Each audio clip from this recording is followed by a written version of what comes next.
That's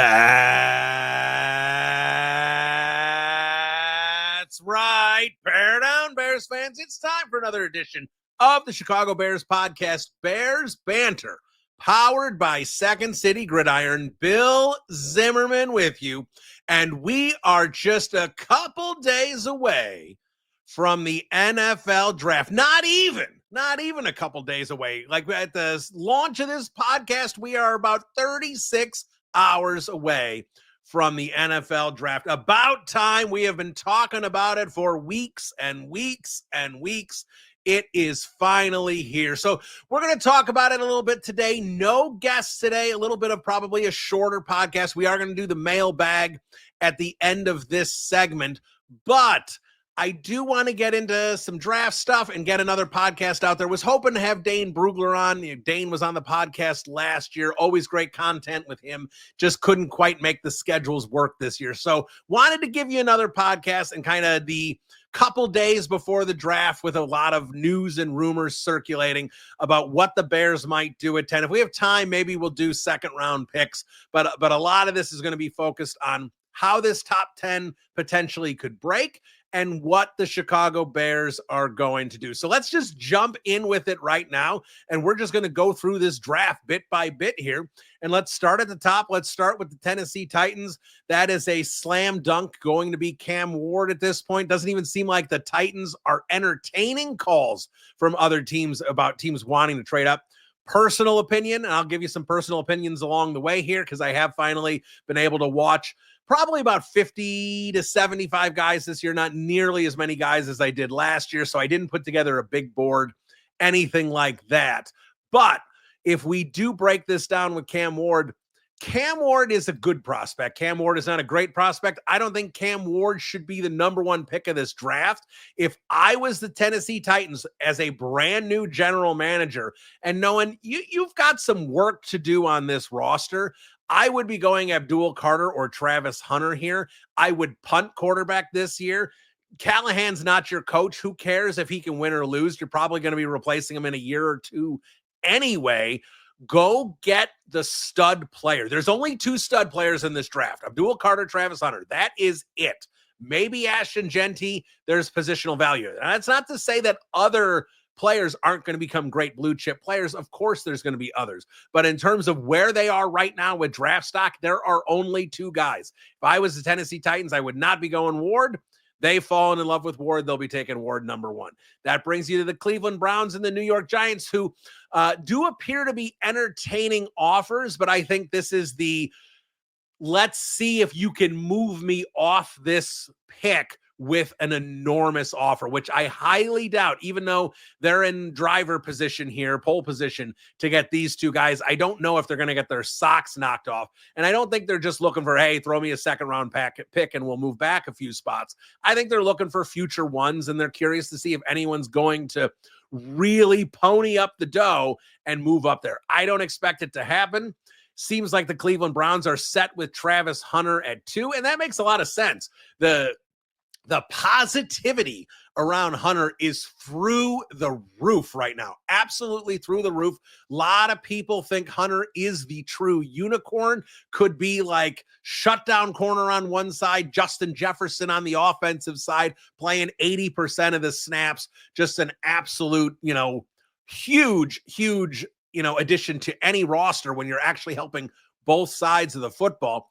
Seemed like early on, everyone was expecting him to be a full-time corner and then work his way on, 50, 60, 70% of the offensive snaps. But it seems like he's going to be more of an offensive player and playing defense part-time. That seems harder to institute in terms of your roster. Seems easier if he was just playing basically 100% of the defensive snaps and you have him as your third wide receiver and you have some flexibility there. He doesn't have to be on the field all the time. But doesn't seem like that's going to happen. Seems like he's going to be more of an offensive player and he won't play defense full time. Be curious to see how the Browns implement that, assuming that's where they go. That leaves the Giants to take Abdul Carter. I've heard some people be like, well, they have Brian Burns. They have Kayvon Thibodeau. They don't need Abdul Carter. There is no universe where you pass on Carter because you have Thibodeau. Thibodeau's not that good. He's okay. I don't even know if he's going to be on the Giants a couple of years from now. So Brian Burns, that's different. He is a great player, but I don't expect there to be anything too exciting here in the top three. Ward, Hunter, Carter. Now we move to the Patriots at 4. I can tell you that I know the Patriots have done a lot of work on Armand Membu. It seems when you're talking around people around the league that Campbell is going to be the pick there, but it is always possible. And some people say like Elliott Wolf likes to try and throw people off the scent, so to speak. And it may be one of those things. Like, remember when we talked to Rick Smith, Ben Johnson's agent, a few months ago, and the Ben Johnson to the Raiders smoke, which I totally bought into, was just billowing crazily. And he goes, do I want to fix this? Is this good for me? I like this.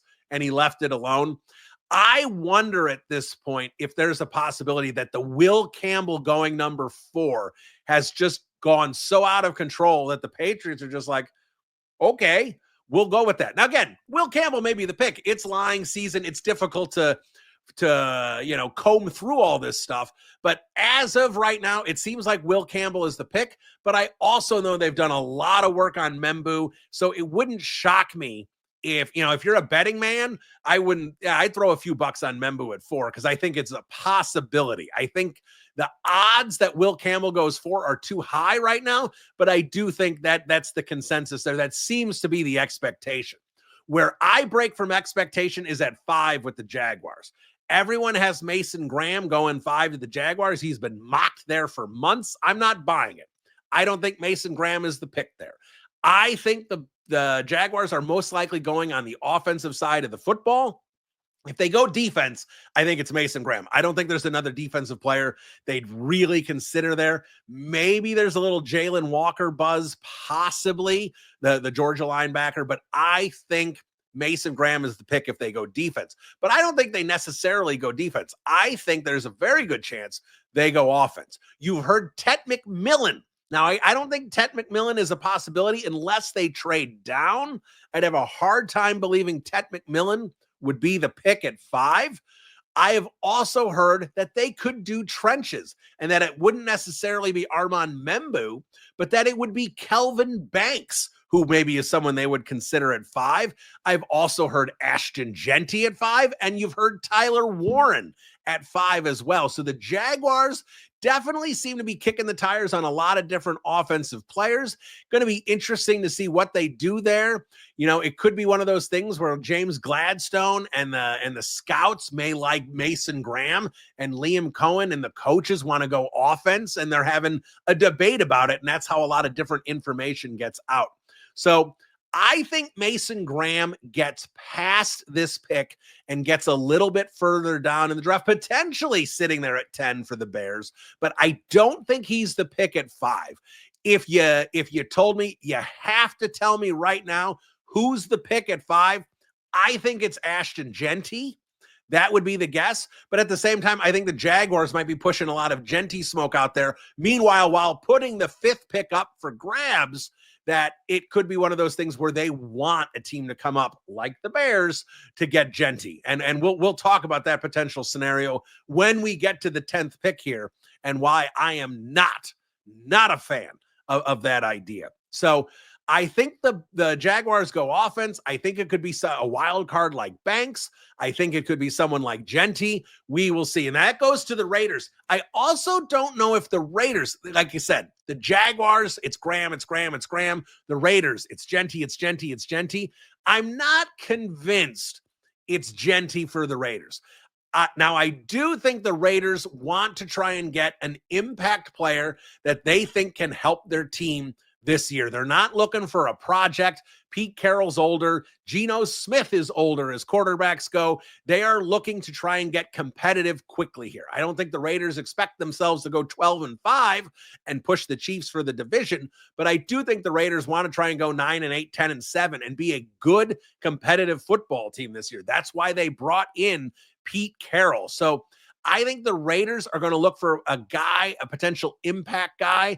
If Mason Graham is there, I think Mason Graham would absolutely be a consideration. Christian Wilkins barely played last year. At this point, you have to wonder how convinced they are that he can be the guy that they signed him to be.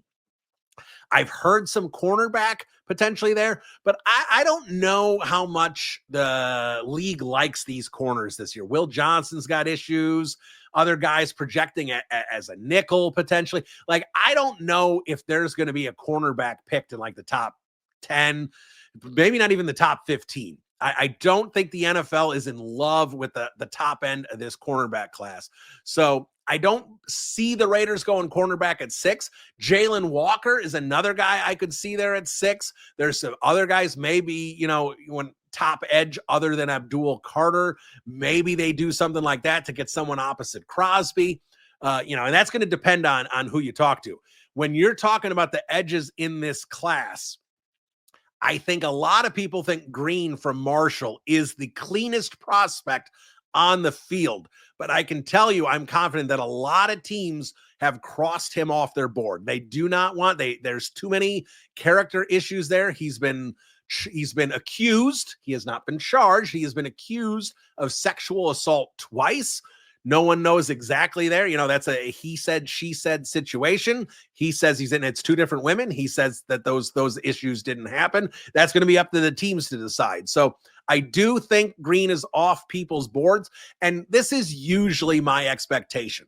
When players have character concerns, whether it's football character or morale character, usually if teams have them crossed off, the Bears are one of the teams that have crossed the guys off their list. That's not usually the type of player the Chicago Bears go for. So I don't think Green will be a consideration for the Bears if they are considering edge. And obviously we are going to get to the 10th pick here momentarily. But for the Raiders, I think Graham is a consideration. I think Walker is a consideration. And yeah, I do think Genty is a consideration there. That would make a lot of sense for how Pete Carroll likes to run his offense. But Pete Carroll's also a defensive-minded coach. So him trying to add a piece to his defense also makes a lot of sense.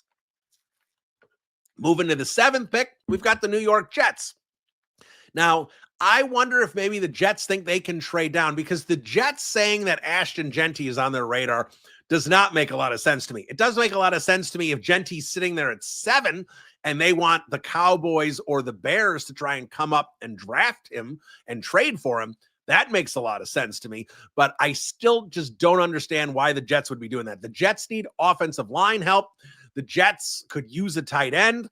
You got Tyler Warren, you've got Loveland, and at this point, potentially, maybe you still have Armand Membu on the board. He would fit nicely with the Jets at 7. I do think the Jets probably aren't the Genty team, but again, we're sitting here going, if the Jaguars, and again, we're just going to talk this through because I know a lot of you really want Ashton Genty. And I understand you're sitting there he's a big running back. He's a tackle breaker. Ben Johnson reportedly really likes him. If he's there at 10, I understand. So we're going to talk about Genty a lot because I know Bears fans are interested in Genty. So if the Jaguars sit there with the 5th pick, and let's say they do something wild and they do something like Kelvin Banks, and the Raiders are not the Genty team and they do something like Jalen Walker and the Jets do Membu, now you got the Panthers at 8. The Panthers are definitely not the Genty team. They've got multiple quality running backs. They just paid Hubbard. They got Brooks from last year's draft. They are not going to be a team looking to draft Ashton Genty. I've heard Walker for them. Graham is another guy that they could consider. But even someone like Tet McMillan is someone that the Panthers could consider as well. They have a lot of holes, a lot of different ways they could go. I think they probably go defense. I think if Jalen Walker's on the board, I think that is most likely the pick. But I do think it's possible that the Raiders could sneak and grab Walker. And then at that point, maybe Graham is still on the board. If Graham and Walker are both off the board, It would be interesting to me if the Panthers say, hey, maybe we should trade back a couple spots, see if we can pick up a 3rd-round pick or something, or a 2026 pick. Maybe the Bears would move up to 8. The Bears and Panthers have traded before. Maybe the Bears would move up to 8 to take Genty. Again, I don't want the Bears trading up for anyone right now. I don't think this draft is worth additional capital to get specific players. Maybe it is later in the draft in round 2. It is not for me in the top 10. So that is not something I would consider doing if I was the Bears. But I do think the Panthers, if both those defensive players are gone, maybe Tet McMillan would be the pick there. And that gets us to the wild card, the New Orleans Saints at 9. Yeah, you kind of hate that the Saints are in front of the Bears because nobody, and I mean nobody, knows what the New Orleans Saints are going to do. Now, I've told you on past podcasts, I don't have a lot of ties to people in New Orleans that might have an idea of what's going on with that team. But talking to people around the league who may have people, they don't seem to know what the Saints are doing either. The Saints are a total wild card. I don't think the Saints like Shedeur Sanders, but Todd McShay is convinced that they really like Jackson Dart, and they could consider taking Dart at 9. Now, I would certainly think if Dart's the guy that they'd want to trade back a few spots before they take him, see if they can pick up an extra pick, but maybe they love him that much and they think Jackson Dart is worth going 9. I don't think so. I talked to someone who's in the scouting world months ago, and he told me this is the quarterback class that if you commit a high pick, a 1st-round pick to this quarterback, your GM's getting fired. Now, Cam Ward is definitely going number 1, but again, I don't think I think Cam Ward is a mid-1st-round pick most years. I don't think he's a number 1 pick, but the Tennessee Titans love him. They're going to take him. I think that could be trouble. Like I said, I would have taken Carter Hunter if I was Tennessee, but the Saints, they could 100% take Jackson Dart. Just bam, take him at 9. They could take Ashton Genty. They met with Genty in Boise. They went out to dinner with him. They like Ashton Genty. They could be the Genty team. Tyler Warren makes sense for this team, but it trenches on either side of the ball makes sense as well. They could absolutely take Williams, the Georgia edge. They could absolutely take the best offensive lineman available, whether that be Membu, Will Campbell, Kelvin Banks. Any of those are possibilities. Like, I wish I could give you some idea of what the New Orleans Saints are going to do, but it is literally just faces on a wall, covering your eyes and throwing a dart. I have no idea what the New Orleans Saints are doing at 9, and I don't think most of the insiders run the league do either. Because I also think it's a thing about logic versus what they will actually do. Like, a lot of teams you could sit there and you look at it and go, oh, well, this team needs offensive line help. There's a really good offensive lineman who's going to be sitting there. This makes a lot of sense. Or, the Chargers would be the perfect team for Tyler Booker. He's probably going to be there. You can connect dots to certain players and certain teams and things like that. The Saints, you look at this team and go, their veteran quarterback that they're paying gobs of money for is injured. They need to reset the clock. They need to actually try and get some of this dead money off the board. Their cap is a giant mess. It's a mess every year. They're restructuring contracts constantly and punting money to the future. Like, your team is bad. Give up, bottom out. Like, this was the perfect year for the Saints to bottom out. Just cut Derek Carr, eat $70 million or whatever the hell it's going to be awful, go 3-14, and go get a quarterback next year and start over. But they're not going to do that because the Saints think they can go 10-7, even though they're really closer to a 5-12 team than they are a 10-7 team. And they win 6-7 games every year, and they're not really competitive. They're just the better of the bad teams. And that's all they've been for the last few years. This is not the Drew Brees Saints, but who knows what this team is going to do? I certainly don't. And then that gives us to the Chicago Bears at 10. And that's the other thing is, with the Saints being a wild card, the Bears may not have an idea what the Saints are going to do. And that's certainly going to impact what they do. Like, if they're afraid that Saints could take Genty and they want Genty, maybe they have to come up for him and grab him and trade for him, which, again, I don't want to see them do. But let's break down this Bears pick a little bit. Let's try and come up with a mini board. I can't give you specifics. They like this guy 100% over this guy. The Bears and Hallis Hall, they've been keeping things pretty buttoned up. And when you're getting information from secondary sources, it gets a little trickier because you don't know how legitimate things are. It's lying season, smoke screens, all that kind of stuff. So when we look at the Bears, I am still confident the Bears would like to get a left tackle. Do the Bears think they can get a left tackle at 10? That's the question. I think they really like Will Campbell. And if the Patriots are full of crap, then perhaps Will Campbell could slide down, because I don't think Will Campbell is the consensus top offensive lineman. I think it's just reported right now that he's the Patriots' top guy. I think some guys like Membu. I think some teams even like Banks as the top offensive lineman. So exactly where do the Bears fall on things? If I had to guess, Membu is not. Again, this is based on people I've talked to. Some people around the Bears, some people around the league. Here's the best information I can give you. And I am not saying this is 100% accurate. It's been very difficult to look through the smoke, so to speak, this year. Offensive line, left tackle specifically, definitely a consideration. I think Will Campbell is a consideration if the Patriots are full of crap and he slides down to 10. I think that is someone they could consider. If the draft board doesn't fall their way, I think Kelvin Banks is another guy they will consider. I do not think they're going to consider Membu. I think they think Membu is specifically a right tackle. I don't think they're interested in trying to move Darnell Wright to left tackle. So I think Membu not really on their board for the 10th overall selection. I think Campbell is. I think Banks is. I think both tight ends are a consideration. Whether they like Loveland more than Warren or Warren more than Loveland, I'm not sure. I think both of them would fit with what Ben Johnson wants to do offensively. Both of them give him some versatility, gives them some positional flexibility in terms of formations, what you can do with both of them. You know, especially Warren. I think Warren has more flexibility in terms of where you can line him up, but I think Loveland has more of an upside as a pure pass catcher in terms of how he can fit into an offense. I think both those guys are in a consideration. I think Ashton Jeanty is 100% being considered by the Chicago Bears. I think if Ashton Jeanty is there at 10, he's the top guy on the Bears board. Like if you crossed off Ward and crossed off Ward, of course you crossed off Ward. If you crossed off Hunter and you crossed off Carter, I think there's a good chance that Ashton Jeanty is the number one guy on the Chicago Bears board. But I also think there is a better chance that Ashton Jeanty is not going to be available with that selection that the Chicago Bears have at 10. I think the Chicago Bears would have to trade up for him. I don't know exactly where.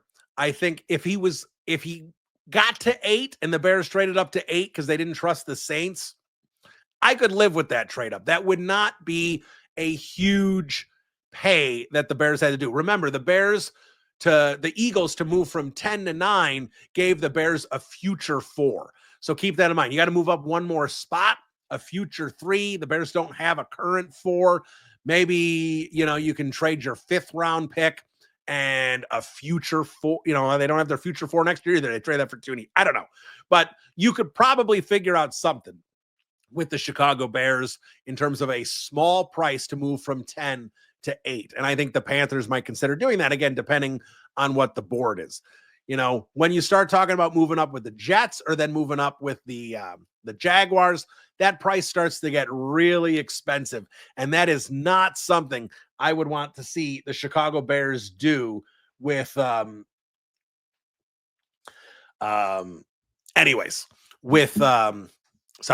text messages, got information, nothing that's going to help the Bears. But, I think Jeanty is probably number 1 on their board. I don't like the idea, though, of trading up to the number 5 spot because I just think the Chicago Bears, you'd have to give up 39 or 41 to do it. You'd have to. That's a pretty significant jump. You're not going to be able to just get rid of your 3rd round pick and be able to move up that far. I think it's just too much of a price to pay in a running back class that has a lot of talented guys there.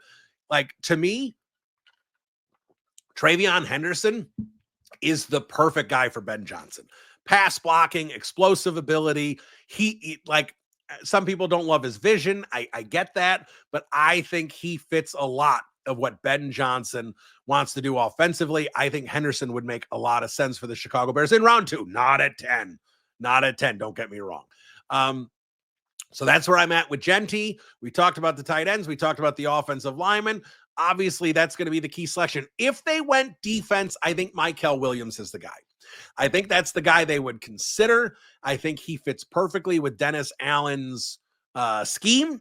And I think that's a guy they would absolutely consider. Could they consider trading back? I 100% think the Chicago Bears are interested in trading back. I have heard that for the last couple of weeks. I have mentioned it before on podcasts, I believe. I heard Brad Biggs talking about it. Now, Brad Biggs threw out a suggestion that the Houston Texans are looking to trade up, and the Bears could get a huge movement to go into the mid-20s with the Texans, and the Texans would come all the way up to 10 if Kelvin Banks is available at 10. I would be down with that. Again, I don't know exactly what the Bears would get back, but 15 or so spots would be a lot to pay. The Bears would absolutely get their second-round pick in addition to other things as well. That would be a huge trade down and one I would fully support for the Chicago Bears, and then they would have a galore of picks in a great window at this draft. So I would 100% be down for that. But in terms of the players, I think it's Williams. I think it's the 2 tight ends. I think it's Will Campbell. And I think it's Ashton Genty. If I had, and you know what? Mason Graham. I think you have to put Mason Graham on the board there if he falls to 10. I wonder if the Bears don't consider him much because they expect him to be gone. But I would kind of sit there and say, if I had to predict the Bears big board, and I am not saying this is it, I'm saying I'm predicting the big board based on what I've heard, I would say Ashton Genty is the number 1 guy. Will Campbell is the number 2 guy. I would make Mason Graham the number 3 guy. I would make the tight ends 4 and 5. I would guess Warren over Loveland, but I could see it either way. I would guess, is it Banks or Williams? I'll say Williams 6, Banks 7. That's the big board I'm going to come up with right now is Genty 1, Campbell 2, Graham 3, Warren 4, Loveland 5, Williams 6, Banks 7. That's the big board I'm going to go with. Then Ward, obviously, Hunter and Carter are gone. That's 10 guys. One of those guys, no matter what, and a few of them will be. It's going to be more than one. But one of those guys, no matter what, is on the big board. That's how you make a big board. If you have a few guys you don't need or you don't want, you make sure you're covered to your spot. Those 7 guys, plus Carter, Hunter, and Ward, gives the Bears one of those 10 guys, no matter what. Now, talking about the trade back scenario, to me, that is 100% the best way the Chicago Bears can approach this draft. There is no one of the caliber prospect that you should be taking at 10. Everyone is basically a reach, whether positional value wise or because the Chicago Bears there's just not enough talent there to fill up a top 10. And I know I've mentioned that a couple times. I've seen some people on Winter City Gridiron in the comment section saying, oh, a top 10 pick is a top 10 pick, whether he is. No. Top 10 picks, there is a caliber to a first-round pick. Mason Graham could be a top 5 pick this year. Mason Graham would not have been ahead of Byron Murphy last year. He would have gone 17 or 18 probably last year. Cam Ward would have probably gone where Bo Nix went. This is the kind of situation we're looking at with these type of players. Now, I think Hunter and Carter are year-proof, and they would be top 5 picks in any draft. But other than that, Will Campbell's probably a mid-first-round pick. Kelvin Banks probably a late first-round pick. Membu, mid to late first-round pick. Genty, in a more loaded draft, is probably not making it in the top 10 because he's a running back.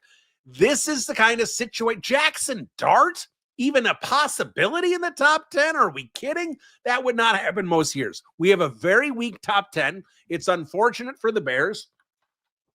Now, they're not in the worst position. The worst position of this draft is the New England Patriots, because you just missed out on the two blue chippers. You just missed out on those guys.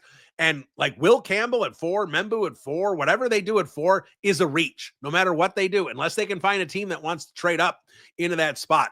It's going to be a reach for them. It's just a bad spot. You shouldn't have won your last game of the year against Buffalo. What are you thinking? You're getting rid of your coach. You're starting over, and you win a stupid game and lose a top 3 pick. Joke's on you, Patriots. This is why we sit there and say tanking is stupid. You shouldn't tank, and you shouldn't. And I usually say you only tank if you have a quarterback. But literally, when we're at week 18 and you're one of the worst teams in the league and you're playing Buffalo and Buffalo's sitting everyone, don't try and win. You sit everyone too. Don't do it. Be smart. Like, look at your future. You knew what this draft was like in early January. You had an idea from your scouts and from your front office. You understood the situation with Hunter and Carter, and you went and won a game, and you screwed yourself. Maybe, and what's even rougher for Patriots fans is everyone assumed Shedeur Sanders was going to go second or third, and the Patriots were either going to get Carter or Hunter. They're not getting either. There's no way Shedeur Sanders or Jackson Dart's going in the top 3. No way. I know people are trying to push Sanders top 3. I don't buy it at all.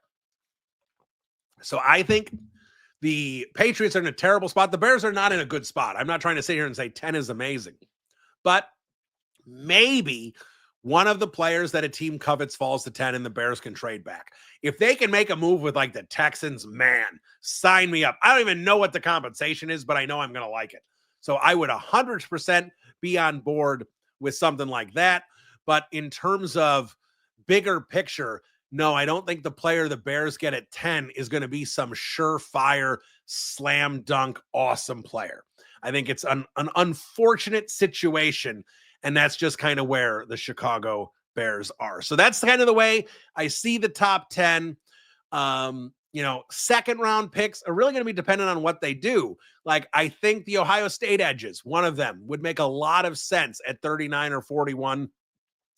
Sawyer maybe more for round 3, but I think either one of them potentially could make sense there. Williams, the Ohio State defensive tackle, I think he would make, potentially sense there as well. But again, did they take Mykel Williams in the first round? Well, then I don't think they're going to be considering that. Did they take Ashton Genty? Yes. Well, they're not going to be considering a running back. If they do, then Henderson or Judkins or Johnson, one of those running backs would make a lot of sense at 39 or 41. So it's really tough to break down exactly what they're going to do in round 2 until you know exactly what they did in round 1, because obviously everything affects everything else. So for me, I don't, I like spending a lot more time on round 2 and round 3 on Friday when we know what the Bears did in round 1, because that pick is so important and so impactful.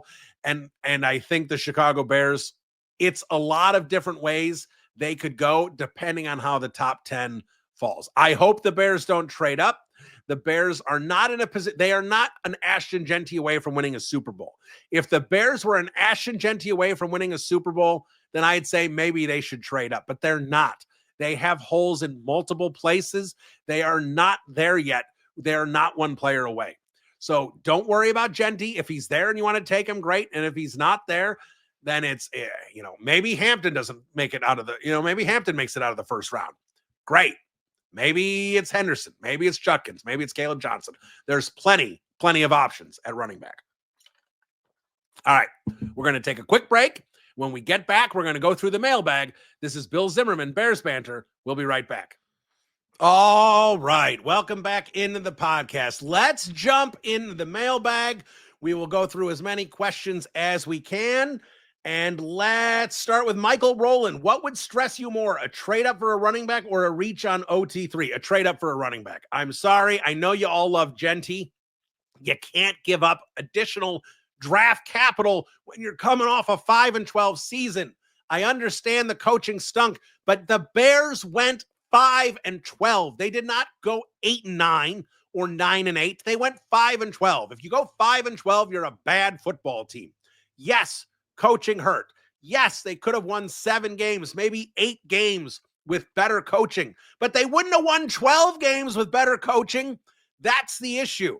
So even if the Bears were an 8-9 team because they had a better coach than Matt Eberflus, that still isn't a Super Bowl caliber team. So I do not want them giving up more draft capital to draft a running back in a deep class where you are going to have multiple really good running backs come out of this class and have very good NFL careers. And you're trading away capital for Genty. I would 100, and you said running back. If they traded up for Hampton, I might jump out my office window here. But at the same time, OT3, who's OT3? Is OT3 Membu? Is OT3 Campbell? Is OT3 Banks? There's enough OT3s. Connerly's a good player. I wouldn't take him in the top 10. There's far more ability at tackle that I would be happy with the Bears taking than trading up for Ashton Genty. White POTUS, where do you fall on trying to score a great tight end who's a unicorn versus just assuming down the line a free agent tight end is good enough? Also, the current star tight ends aren't former first-round picks. No, they're not current first-round picks, but you know who was a first-round pick? Tony Gonzalez. Tony Gonzalez was a first-round pick. There's been plenty of great NFL players at the tight end position that were first-round picks. I understand right now they are not, but it doesn't necessarily mean that you can't get a good first round tight end. So yes, I know George Kittle was a 5th round pick. Travis Kelce was a 3rd round pick. I get all that. But at the same time, I'm not opposed to trying to go for Tyler Warren or Loveland, especially when you have a guy like Ben Johnson running the offense. The idea there is that Ben Johnson will know how to utilize these guys. So if you have an opportunity to draft a tight end, go for it. I mean, I'm usually all for drafting tight ends in the 2nd, 3rd round. Colt Kmet has turned out to be a very nice 2nd round pick. There's only going to be a handful, 3-4 really good tight ends in the league in any given year in terms of pass catching ability and impact on an offense outside of blocking. So if you get one of those guys, great. And you know what those guys aren't? They're never available in free agency. Travis Kelce isn't hitting free agency. If you get a unicorn at the tight end position, it's because you drafted him. And, even if it's not the case with the current crop, odds are much better. The tight end you take in round 1 is going to be closer to that unicorn than the tight end you take in round 5, even if George Kittle was taken in round 5. Giovanni Torres, what do you think about trading up for Abdul Carter if he's there at 3, giving up a package similar to what Houston gave up to get Will Anderson, assuming this could be the last time the Bears are in striking distance of a blue chipper like Abdul Carter? I like Abdul Carter. He is definitely one of the top 2 players in this draft, but that is a huge pay to come all the way up to 3. A huge pay. Let's look it up really quick. Let's give you a rundown. You want Abdul Carter at 3, 2,200 points, 1,300. You got to come up with 900 points. To do that, you would have to give up 39 and 41. You could give up potentially one of those 2 picks and 72, and then like another 3rd round pick next year. I would assume if the Giants are coming down that far, they are probably going to tell you they want the Bears' number 1 pick next year. And that's a huge price to pay. So I would not pay that price. But if the Bears did do something wild to go get Abdul Carter, I don't know if I'd hate it. I'd have to see what the draft, what the compensation is there. But that is a huge price to pay for a non-quarterback position. Master Legend 23. Do you believe Genty is the favorite to end up in Chicago, whether it's by trade at 10? What do you think the Bears' approach will be at 39 and 41 as far as what positions they may be targeting there? Genty may be the front runner right now. I don't think it's like 75% likely to be Ashton Genty, but I listed those 7 players earlier. So, you want to divvy up those 7 players and say that Genty's a 20% likelihood. We could do something like that. I just, 25% maybe. I just don't think it's that strong. And I think 39-41, I think you lump it with 10 and kind of look at things in a collection. A running back needs to be selected with one of those 3 picks. So that's 1. I think they have to take a defensive lineman, whether edge or interior, probably edge because they don't have a 3rd edge right now. That's 2. Then they have a little bit more flexibility depending on what direction they went with things.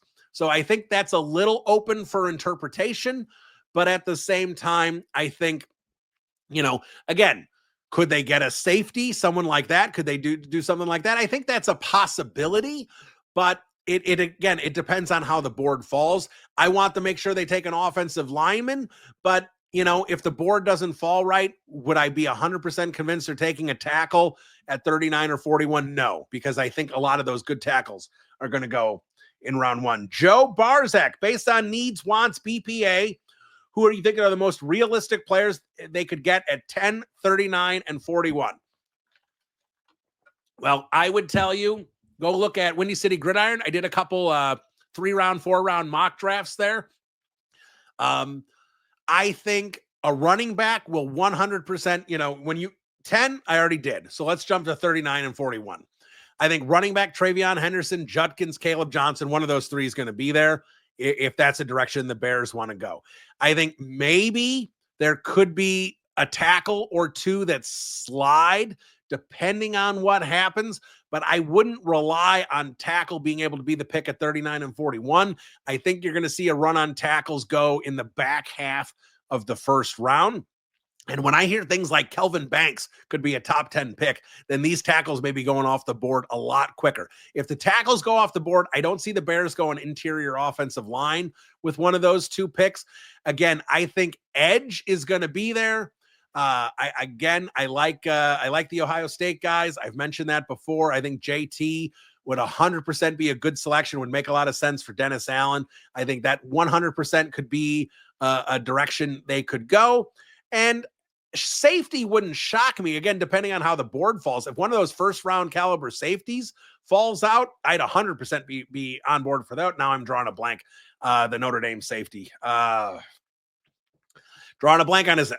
I hate brain. The brain blocks didn't happen when I was 37, but they happened 10 years later. That's fun. Anyways, safety, something I think would be a possibility there as well. I don't see linebacker. I don't see corner. Wide receiver, like if Luther Burden is sitting there, something like that, could they consider something like that? Sure. But again, I think wide receiver is a little limited as well. It's a weird draft. It really is with this stuff. So kind of tough to figure things out. Right. Brendan McGuire. Do you think Poles can resist the urge to trade up for someone? That behind the scenes draft video from last year had me shook. Feels like if he falls in love with his guy and they want to go get him, only 4 picks in the first 75. I'd love to actually just take 4 players in that range. Brendan, I think it's possible. I think if they trade up for a guy this year, it's going to be Ashton Genty. And that really bothers me. Again, I've said it how many times. I don't want them trading up for a running back, even if it's Ashton Genty. And Ashton Genty, I have concerns. I don't think he's a guaranteed top 3 running back in the NFL, and that's what you got to be taking. I don't think, if you talk to scouts, Bijan Robinson and Jahmyr Gibbs would be higher rated prospects this year than Ashton Genty if they were in this class. Saquon Barkley, a higher rated prospect than Genty. I'm not saying Genty's a bad prospect. He's a very good prospect. But again, I think we're talking about him like we are because of a lack of better options. Johnny Ringo. How much do you buy the theory that the Bears haven't extended Tooney because they're waiting to see if they draft his replacement? Tooney is an all-pro now. Why trade for him if it's just a 1-year rental? I don't think it's a 1-year rental. I think they want to re-sign Tooney. I think they've got offers to Tooney. If you ask me, I'm pretty confident on that. I think they've offered him a contract. I think Tooney is the one holding it up. And I'm not saying Tooney doesn't want to be here, but if you're Joe Tooney and you've come from the Patriots and the Chiefs, and the Bears have been a crap organization for well over a decade, do you maybe want to, get in the building a little bit, talk to coaches, kind of see how things look, see how things run before you want to sit here and say, I want to be here for 2 or 3 years? I think Joe Tooney is going to sign. I think he just wants to wait and see here for a few weeks. Maybe this gets done in like May once he's been in the building and around the coaching staff. I think things will happen, but I think the Bears want to keep Tooney, so I don't buy that at all. Sheldon, let's say the Bears at 10 address one of their bigger needs. What type of packages could be available for a trade down situation at 39? And would you consider trading one of those? 100% I would. If you can trade down 7, 8 spots. Now, again, it's a really good spot, so it depends on how the board falls. If you got a couple players you love, you stick and pick. But if the Bears move down 7, 8 spots, they can pick up a 3rd-round pick. and there'd be some good players available in the third round. So that's kind of the package where you want to trade from 40 to 50 to 48, 49, and you get an additional third round pick. That's the type of move I would make. I suppose you could get a 4 and a future 4 or a future 5 next year. That wouldn't be terrible. I love fourth round picks. I don't know why. I just think you always find good players in the fourth round. Siege asks, are there any positions that can be addressed as UDFA? Well, Siege, I don't think it's a positional thing. I think obviously the Bears are going to bring in a big UDFA class like they always do. They're going to have, 25 undrafted free agents, whatever it's going to be, on their 90-man roster. And you're going to see about 5, 6 of them, 7 of them maybe stick. Maybe 1 or 2 make the 53-man roster. A bunch are going to be on the practice squad. Seems usually UDFAs, your best chance is a defensive lineman. Seems to do really well, but Sanborn, linebacker, UDFA. There's plenty of guys you can get. You just can't expect to get great players. Every once in a while, Kurt Warner slips through and you have a movie-made career. But I don't rely on it. You rely on depth positions for UDFAs, and you hope you have a quality depth player that can give you special teams help and play a few defensive or offensive snaps if need be. Is there any position you would call for Poles's over? We're missing a word here, Richard Gage. I assume you'd call for Poles's head over if he drafted him. I've already called for Poles's head. Nobody listened to me. So no, probably not. I mean, what if Genty goes 5 and he trades up to 7 to get Omarion Hampton, if he does something psychotic like that? But again, this draft, there's 100 different ways you could go at 10. I just don't know if there's a fireable offense for something he does at 10. But I suppose if he takes a kicker in round 2, Richard, you could fire him over that. Joe Tucio, who is the one draft pick you'd personally not agree with? Well, Omarion Hampton at 10.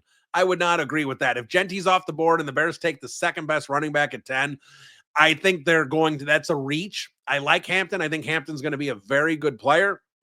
I would not be a fan of that. But again, depending on the board, if they took Campbell, if they took Banks, if they took Williams, if they took those guys there, I'm going to shrug. Here's most likely whoever the Bears pick at 10, I'm going to shrug my shoulders. They get a trade back, that's the thing I'll be most excited about, because that means they have potentially getting more picks in the heart of this draft. But right now, for me, that's the way I look at it. Jason Black, hi, Bill. Can you see a scenario where the Bears trade back into the end of the first to get DL or OL or get a skill position at 10, get the lineman they want, and that fifth-year option like Grant Connerly or Easterly? No, I think that's too much of a price to pay. The Bears aren't sitting at 33. They're sitting at 39. You're going to jump, 10, 12 spots. That's a decent price to pay. I think at that point, there's going to be enough talent. Again, maybe you don't get the tackle. Maybe you don't get a specific guy, but there's enough players clumped together in terms of ability that you have to be patient, stay put, and see who's available there and make the best selection. TJ Gobig, what does your Sonny Weaver Jr. draft day post-it note? Here's mine. Don't trade up for Genty no matter what. You know what, TJ? That's mine too. I do not want them to do that. That is not the right way they should use their resources. Juan, if the Bears go for full luxury and take a tight end at 10, is Kmet gone this year or next year?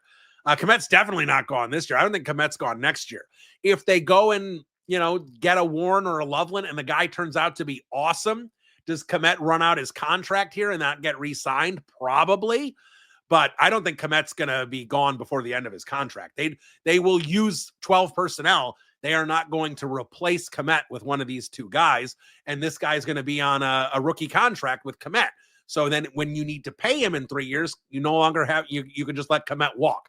So no, they will not get rid of Cole Kmet if they draft a tight end. Percentage Genty is a Bear. We said 25% earlier. Let's stick with 25%. All right, we got a couple more here. The Polish Nightmare. If Ashton Genty is not available, a lot of Genty questions. For Chicago at 10, is there any possibility to find a partner to trade down some spots and draft someone like Omarion Hampton? If they trade down and take Hampton, I'm good with it. Again, I think the Bears finding a trade down partner is going to be a challenge. But if they find one, do it. Brad Biggs has thrown out the Houston Texans. I am on board with that. And Ryan Schlanzer, your favorite draft day scene?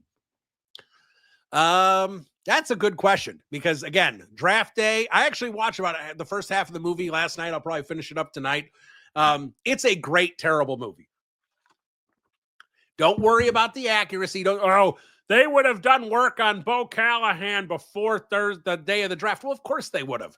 But would that movie have been nearly as compelling if they started it in February and did 2 months worth of work leading up to the draft? No, it wouldn't have been. The fact that it all happened in the day is what made it a movie. And again, it's a movie. Sonny Weaver Jr. saved the Browns by drafting a running back and an off-ball linebacker in the top 7. And gave away 3 second-round picks to do it. That's terrible. He blew that draft. And the fact that they make it like he did some great thing is funny. But I am entertained by the movie. And, suspend reality and enjoy a movie. That's what I say. I think most people would say their favorite part is, and give me David goddamn Putney because I feel like it kind of a thing. That's fun. Him, working the Jaguars GM. That's fun. I think my favorite, though, is when Dennis Leary lights his playbook on fire and drops it on Sonny Weaver's desk, and Jennifer Garner comes in with the fire extinguisher. The interns yelling, "Fire, fire, fire," in the background. They're having an argument. No one's putting out the fire. She puts it out. Then the perfect finish is she asks if they want coffee, and both of them say yes, and then she basically tells them to shove it up their ass. I think that might be the best scene, is that interaction right there. So that's what I will say is my favorite scene from draft day. So we're going to see what happens here. I have not promoted this. I meant to promote this at the beginning, so hopefully you're all still with me at the end of this podcast. I will live stream at least the first half of the first round on Thursday night.